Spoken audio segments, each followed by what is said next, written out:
Thank you for all the messages and people asking me to respond, which I don't like to normally do unless I've read a report or understood the context in full. Um, and also because anyone who knows me knows that I'm not really in favour of reforming the racial contract we have in Britain. Um, I'm someone who thinks that we need a new contract, one that doesn't involve the idea of race or races at all. But that's a separate point. Let's put that aside. And here are my thoughts on the headlines and briefings we've seen from Tony Sewell's report yesterday. And the first one's alarming because I don't actually think the Commission know what racism is.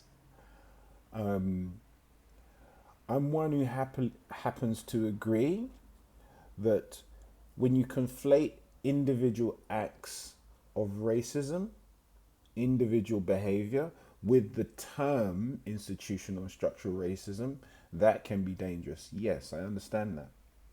However, all racist behavior and racist outcomes come from a structure and from institutions. You cannot have racist behavior and outcomes without structure and institution. Racism is an institution in and of itself, and it's the system that produces what we see. It's not a form of, because it is, and that's the subtle difference that I think the Commission don't understand. The second is that this so-called independent report has been written in Tony's and Munira Mirza's image. Those of us who've been doing anti-racism work for a while know their track record on these issues, and the messaging in the report is no different. So I happen to agree that other factors other than race can determine someone's experience, but they don't have a concept that those factors are also deeply racialized. So if you talk about culture, housing, poverty, parenting, racism is embedded in those factors as well. You can't separate them.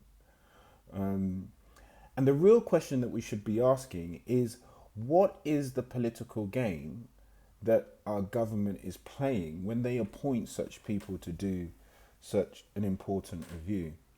And my personal view is twofold. First is that actually this was really a PR exercise. One, to present us with a veil of action that pacified us in the protestations for justice after the murder of George Floyd. This is their response to our demand for action, not investigation, but action on the previous evidence. The second, I think, is political.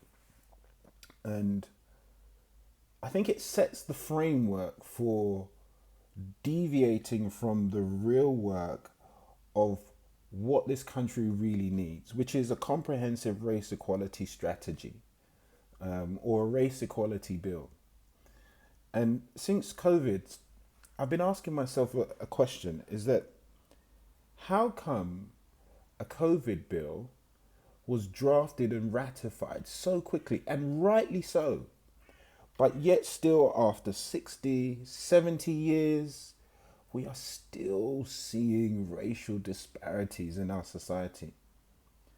I think, in other words, if the government had any real intent on ending racism in this country, it would do it, and fast. So what it says to me, and what it says about this government and previous governments, is that they've been kicking this can down the road for a long time.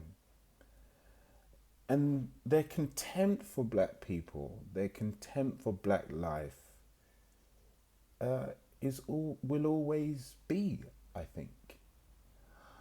And the reason why, I think, is because I don't think that they believe that black voting can win them elections.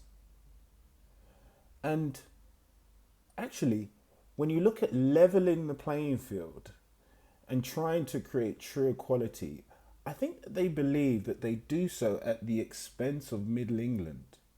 And they weaken their voting bloc and therefore weaken their stranglehold on power. To me, that's absolutely clear. And because that's clear, that to me makes our job clear. It makes our response clear. And it's simple. Solidarity and unity. What this should show us is that there's clear divisions in this country. And it's not the divisions of black and white or black and brown. It's the division of the elite and then the rest of us.